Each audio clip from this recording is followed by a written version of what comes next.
Hey, what's up everyone and welcome to my channel. My name is Roger and today we're going to talk about some of the stuff every new player should know about Entropia Universe. Before I get started, please help me out. Clicking on that subscribe button for future content. It means so much to me. I really appreciate it. Let's get started. Alright guys, I got one really important bonus tip at the end of this video, so stay tuned for that one. Here's an awesome tip for you. How do I join different channels in chat? /join space # Calypso. Enter. And that is going to let you join Calypso planet chat. Now, there's one for there's a chat for every single planet and a chat for every single moon.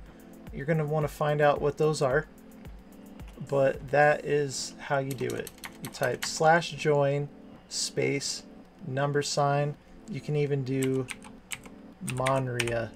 Now I gotta give a quick shout out to everybody on Monria. Monria has one of the best communities I've ever been in contact with. We even did a New Year's Eve party once back in like 2016 or 2017.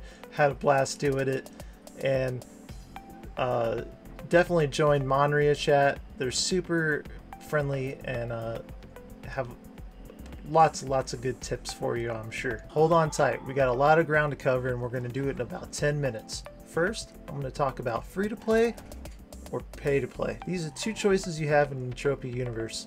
I'm going to cover the free to play model because everyone else can figure out if they want to be pay to play or not. So let's get started. This is the free to play model. Right here, I have equipped my sweating tool. Right, where is it? Right here. The VSC Mark 1. It's a sweating tool that they give you when you first start the game.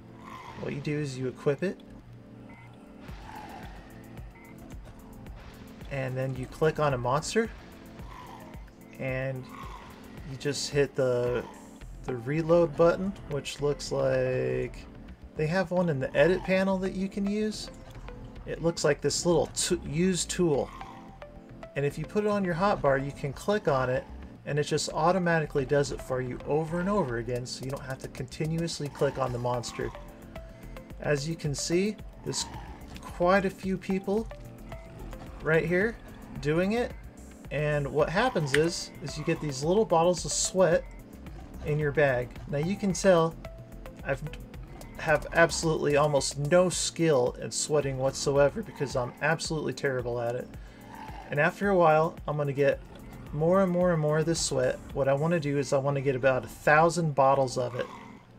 After I get about 1,000 bottles of it, I can sell it to other players. After I get 1,000 bottles of it, I can sell it to other players for about anywhere between 1.4 to 2 PED. Now PED stands for Project Entropia Dollars. Alright guys, so Project Entropia Dollars is called PED in the game. For every 1 PED you have in the game, you have 10 cents in real life. 10 PED you have in the game, you have $1 in real life. And so on and so forth. If you have 10,000 PED, you have $1,000 in real life. You can literally use and you can literally cash out that money in the game into a bank account in real life for a small fee, of course. So here you can see we have a level 5 Cabero Guardian. Where all these different people all standing around sweating this one monster. So when it runs out of sweat, because it will, they'll go ahead and they will run it up here to the base where those big Gatling guns are, and they'll kill it, and then they'll go grab another one, and we'll start sweating that one. So what I'm going to do is I'm just going to sit here for a little while and I'm going to sweat and just give you guys an example of what it's like. I'm gaining sweat gathering skill, I'm gaining concentration skill, I'm getting a little bit of tier upgrades every time one of the monster hits me in this armor because I never wear it. So you really want to just keep doing this until you get those skills up as high as possible, and then it becomes much easier from what I hear. I just don't have the patience for it personally, but it is a free to play model. It does work, and it's a good way of getting some free money. And then you can take that Like I said, once you get 1,000 bottles, you can go and just get in chat, say, hey, I want to sell some sweat. You could sell it for anywhere, somewhere between 1 ped for every 1,000 to 2 ped for every 1,000. It's just to show you really quickly how to set up that hotbar thing I was talking about. Here in the upper left corner, you have this edit panel. You click on it. There's 3 little boxes next to each other. You go up here and you hit Ready Relax Tool? Yeah. No, Use Tool right here. And you take that and you grab it and you slide it up to 1 through 4, 5 through 8, or 9, or whichever hotbar you want it on. You just pick it. I have it set up here for myself on F4, and then when you click on a monster, you just hold down the F4 button, and it will continually gather sweat for you, so you don't have to manually click on that monster all the time. Check it out. I've already got 100 sweat. I've been recording for about 9 minutes. I have absolutely zero skill in sweating whatsoever, and I've already got 100. So I imagine if someone was actually really paying attention to what they were clicking on and they were actually trying really hard to get sweat, I imagine they could get 1,000 pretty quickly, and then they would have 1 or 2 ped. So one question I've had in the past is, does everyone start on planet Calypso? And the answer is no. Actually, there's different planets in Entropia Universe, and every planet has its own website, so you can download straight from that website and start on whatever planet you choose. My first real tip for you is to do the tutorial. I know Calypso has a tutorial. I'm sorry I don't know about the other planets, but you're going to get a lot of really important stuff. You're going to get your first starter gun, possibly a sweating tool, and a bunch of other cool grab bag stuff that you can use throughout your career in Entropia Universe. So definitely do the tutorial. Don't miss out on it. If you don't do it, you will regret it. Alright, Entropians, here's a pro tip. At Camp Icarus on Calypso, they have this guy standing right here in the white suit. His name is the Gauntlet Organizer. If you do party up with some people, do these challenges that he has for you, you can get this really cool healing tool out of here called the Vivo S10, and it's one of the best healing tools for beginner players in the entire game. Also guys, outside of Camp Icarus are puny creatures, all level 1s. There's hundreds of them. It's a great place to start off your hunting career if that's the kind of stuff that you're into. Check it out, here I am at Twin Peaks. At Twin Peaks, they have a daily mission terminal right here where you can do daily missions for hunting, and let's see what else there is real quick. There's hunting challenges, manufacturing challenges, and mining challenges. So there you go. There's a trade terminal. There's a teleporting device that lets you go to any other teleporter anywhere on planet Calypso. A mentorship. Now, a mentorship is a real thing in Entropia Universe. You absolutely want to get a mentor as fast as you can when you start playing Entropia. One of the main reasons is because you get really good things out of a mentorship, and the mentor actually gets some really cool stuff out of it too. Now the mentor, when you're done with your mentorship, which takes a while, it can't be done in like one day. It takes about 3 days, maybe a week to get it done. You need a mentor who's active. You want to make sure that your mentor speaks the same language as you, and also you want somebody that's going to really be there and show you around planet Calypso, maybe some other planets, maybe some moons. He's going to want to take you on a group hunt. He's going to want to show you how to do certain things like set up loot, because loot is very important. He's going to get, when the mentorship is done, he's going to get some items that could have a huge markup, so you could get something very valuable out of it. But the main thing is that you yourself are going to get a red Jeep, so a vehicle, and you're also going to get a full set of adjusted pixie armor, which is really good beginner armor. It's probably the best beginner's armor in the game. Now there's only a couple of things that your mentor has to do with you, and the rest you can do on your own in your own time. The main thing is that you do get it done. Now one thing you need to know is that as a disciple you can kick your mentor at any time. and your mentor can also kick you at any time. The problem with that though is that you have to start your mentorship all over again, and it takes a lot of resources to complete your mentorship. So unless you absolutely have to, don't kick your mentor. It takes a long time and a lot of resources. Here's another shot of Port Atlantis. Really beautiful place. One thing I want to talk about next is loot. Loot is a big thing. It's very important to know what's going on with loot in this game. Whoever starts the party controls the loot. You can literally set percentages of how much loot goes to who. You can set it so the healer gets a percentage because they're only using a healing tool versus someone using ammo, using durability on their weapons and armor. Nothing in this game is free and costs ped, which in turn is money in real life. So loot can also be put on free-for-all, or whoever does the most damage gets the loot.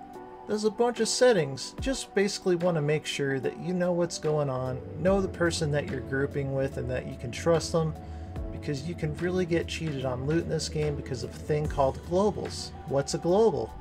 Well, an example is that everything you do in Entropia has the potential of being global. Mobs can drop a huge amount of loot, way more than normal, and it's totally random on when it's going to happen. Trust me, it's awesome when it happens because you get a huge amount of loot that you weren't expecting. Globals can happen on anything, not just hunting. Globals can happen when you mine, and globals can happen when you're crafting things. Just make sure that you know what the loot is set at before you leave town and a global happens on you and you get cheated out of everything you worked really hard for. One more pro tip. Don't sell your loot to the trade terminal. You're going to want to stockpile it so you have multiple thousands or even tens of thousands of the same item. The reason is because when you're selling items on the market, the more items you have stacked up, the easier it is to adjust your markup percentage. I'll have to do another video just on the market to explain it better, but you're never going to want to sell items to the trade terminal unless it's absolutely necessary and you have no other choice. Let me show you an example of something in my bags to give you a better idea of what I'm talking about.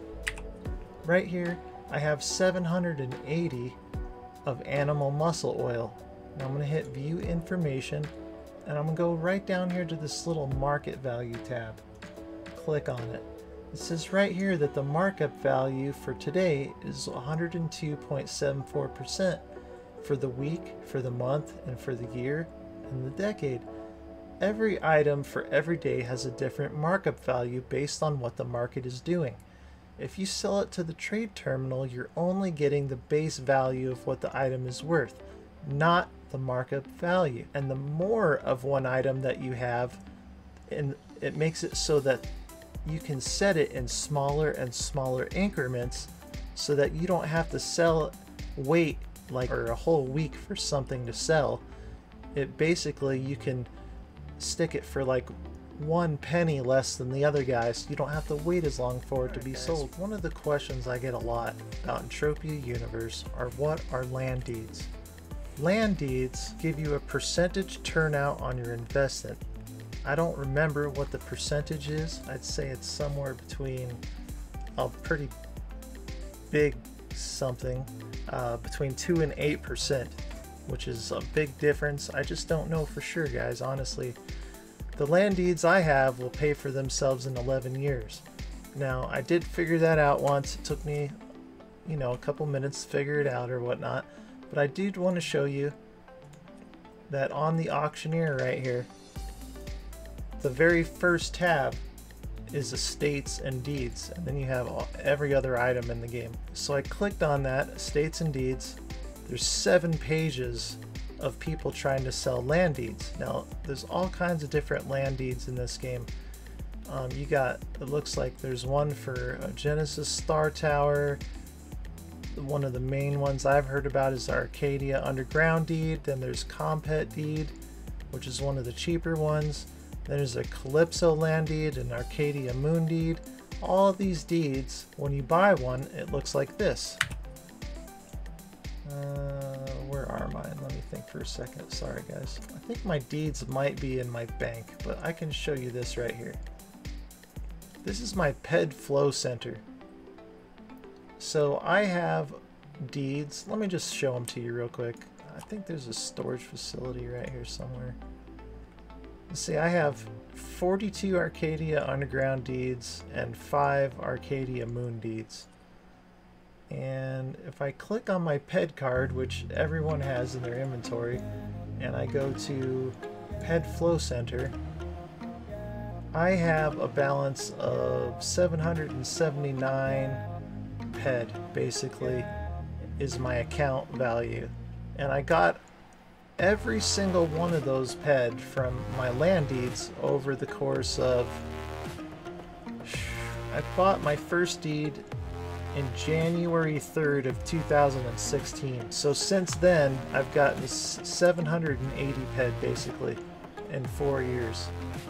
Now, I remember what I said about in 11 years they would pay for themselves, but I haven't had all 42 of those deeds for 11 years, so you understand they kind of fluctuate. Now you can see today is the 13th of January 2021. Today I got 0.84 PED from my land deeds. The day before that I got 0.42, and so on and so forth, all the way back to 2016. So that's a little bit about land deeds. I'm sure it's much more complicated than I think it is, but that's the basic gist. One other thing I wanted to tell you guys is make sure you go to entropiauniverse.com, go to the tutorial videos, check them out, get on there and watch every single one of them. It will really help you out. I promised you one more pro tip at the end, special bonus tip, and here it is right now. I'm going to show you 2 different guns. One of them I can use at 100% proficiency, so every time I shoot it, I'm shooting at its max damage. The other one I don't have any proficiency in almost, and I'm shooting it at its lowest damage, and every time I shoot that gun I'm losing a lot of money. Now let me show you what I'm talking about. Right here is the gun, the Z12 Barbarella. I got this gun when I first started playing this game, probably late 2015 or 2006, early 2016. And it says right here, if I click on it, right click on it, I go view information. It says right here under damage interval, it says 4.5 through 9 / 4.5 through 9. Now what that means is that when I use this gun, I'm doing 4.5 to 9 damage out of the max damage. So when I use this particular gun, I'm using it at its maximum proficiency. Now let me show you another gun I don't have a lot of proficiency in. I'm going to right click on this other gun, I'm going to go view information. It's going to pull this up. Now this is a much more powerful gun. Okay. See damage interval, it says 18.1 to 62. Okay. And on the other side of the slash it says 31 to 62. Now what this means is that my damage with this gun isn't as bad as it could be. It could be a lot worse. It could be like 2 to 31 or something like that out of 31 to 62. So it could be half of what it normally is. But with that said, if I was to equip this gun and just go out and start shooting creatures no matter what they were, I would be throwing money down the toilet like crazy. And that's one thing about this game that you don't want to do, and that's my pro tip of the day, your bonus tip. Don't use any weapon or tool that you don't have the proper proficiency to use. Thanks a lot. Wow, so much information in so little time. Thank you so much for watching. I really had a great time making this video for you. Please smash that subscribe button for me and get notifications on my next video. I'm trying to grow my channel, so leave me a comment below for suggestions on things you would like to see. Thanks again, and I'll see you on my next adventure.